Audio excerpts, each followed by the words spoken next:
The NRL is in Las Vegas. I'm Paul Grzadka, and with me is former Penrith and Souths winger Josh Mansour to give you a preview of the season opener, Manly versus the Rabbitohs. Josh, how pumped are you for these games in Vegas? I'm so pumped. I'd rather be playing Paulie, to be totally honest with you, but you know what, it'd be nice to sit on the sidelines and watch this historic game take part. Both these teams finished outside the 8 last season, but they had very different years. Let's start with Manly. We could call 2023 a rebuilding year for them under new coach Anthony Seibold. What can we expect entering 2024? Well, I'm super excited to see Luke Brooks. I feel like he's been the missing piece to the puzzle. Obviously, Tommy Turbo as well. If he can stay on the field and play consistent footy, he's going to be a massive difference to that Manly Seagulls team.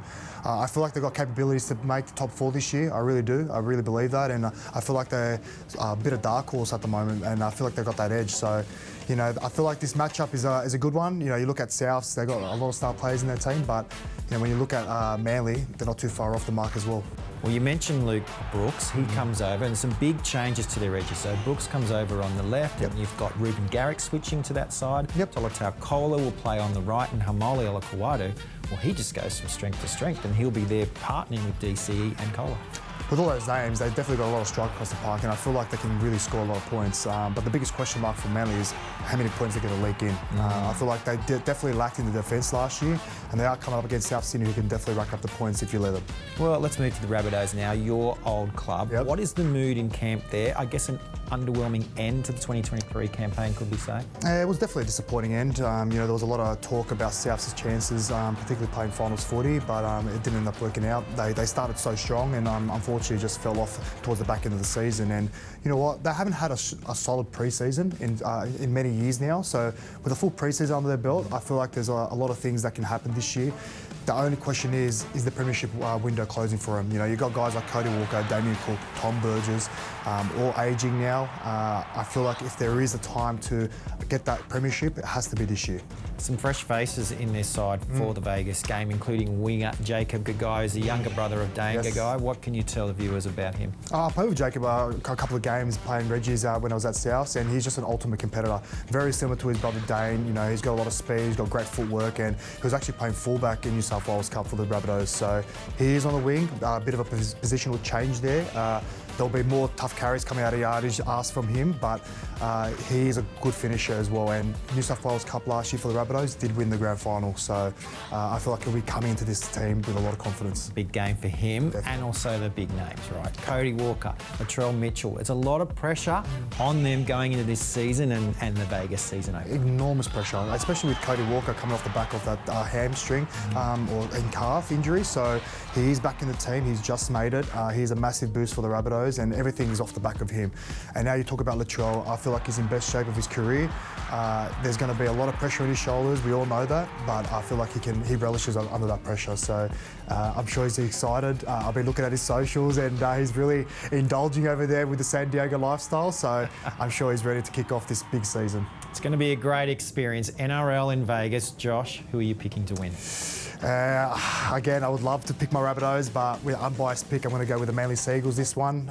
Again, I feel like they've got a lot of threats across the park. I look at the Rabbitohs team, they've got a lot of changes in the backs, especially with Kenna in the centres and with Gagai. And one thing you need to have on the edges there is cohesion, and you definitely to be on the same page. So I'm going to go with the Eagles with this one. All right, thanks, Josh. No worries. This game is on Sunday, Australian Eastern Daylight Saving Time. Kickoff is at 1:30 p.m. and you can watch it on Foxtel, Sky New Zealand or Kayo. The NRL is in Las Vegas. I'm Paul Grzadka, and with me is former Australian representative Josh Mansour to give you a preview of this huge Roosters-Broncos clash. Josh, how excited are you for these games in Vegas? Oh, super excited, especially this clash. Sydney Roosters, Brisbane Broncos, doesn't get better than this.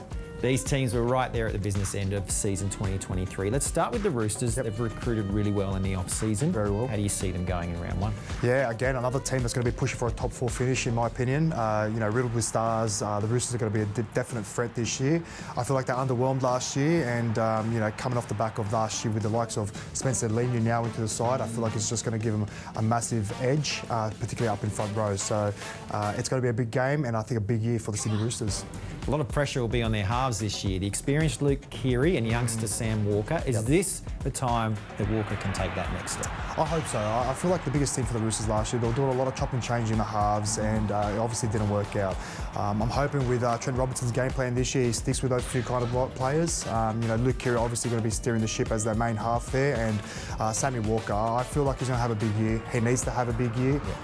No pressure from me or his teammates, but I feel like he's definitely got what it takes to be a top half, for sure, for the Roosters. You mentioned Spencer Leniu. He'll be starting in that number 8 role that Jared Rio-Hargreaves has owned for some time, suspended for this game, of course. And then you got Siwa Wong, named on the edge, starting. So Coach Trent Robinson looks like he's starting to look at that next wave of Roosters players coming through. Well, I love what I've seen with Siwa Wong, especially of last year. You know, he's obviously a young and up-and-coming player, very solid, does his job in back row as well. And as a back rower's job, you need to protect your half. And I feel like he's done that in spades last year whenever he's got that opportunity. But with Spencer, I feel like it's almost a like for like. When you look at Jared's game plan, plays with a lot of aggression, a lot of power. Spencer's almost identical. Obviously, Spencer wants to come and put his best foot forward.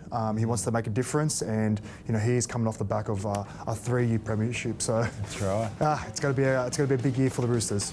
Let's turn to the Broncos now, and they were this close to taking out the premiership last year. Just what will coach Kevin Walters be looking for from his troops in Vegas? Well, they want to start strong. Obviously, they'll definitely be seething from that premiership loss. It's never fun to lose a premiership, especially with Broncos circumstances, the way they lost it. But I know one thing, they definitely want to make a difference this year. They definitely want to hopefully make it all the way. They have recently announced the re-signing of Adam Reynolds, so they have shown their hand. They really want to make this year their year. They have lost Tommy Flegler, Herbie Farnworth as well, so players that have to come fill in for those players, they're pretty big shoes to fill. So, but you look at the Broncos team as a whole, they've got Payne Haas, Kurt Capewell's another big loss as well. But you also got Jordan Ricky in back row that will fill in there, riddled with stars in the backs as well. So, man, I'm telling you, this game's going to be one of the best games of the year. And talk about your old mate, Adam Reynolds, because obviously they've put the money in for him, they've put the money into Ezra Mam as their halves. Just how critical is that to the success of the Brisbane Broncos long term? Extremely critical. You just see what difference he made once he touched down in Brisbane, and he's one of the most organised halves I've played with. He's arguably got the best kicking game in the comp as well. But I think the biggest question mark with Adam was how his body was going to hold up. And it looks like the Broncos have done a great job with him, and it all comes down to game management. So I think Adam's going to have a big year as well. It's going to be a can't-miss experience. NRL in Vegas. Can't wait. Josh, who are you tipping to win? Oh, I don't know. Make it easy for you, do I? It's a flip of the coin, this one. I look at both teams on paper, both arguably contending for the premiership this year, you have to say. So I'm going to say the Broncos. I like the Broncos, the way they're looking. Obviously, Payne Haas, he's going to have another big year, all off the back of him, his go forward. So I'm going to predict the Broncos, Paulie. Fair enough. Thanks, Josh. No worries. This game is on Sunday, Australian Eastern Daylight Saving Time. Kick-off is at 3:30 p.m. and you can watch it on Channel 9, Foxtel, Sky New Zealand or KA.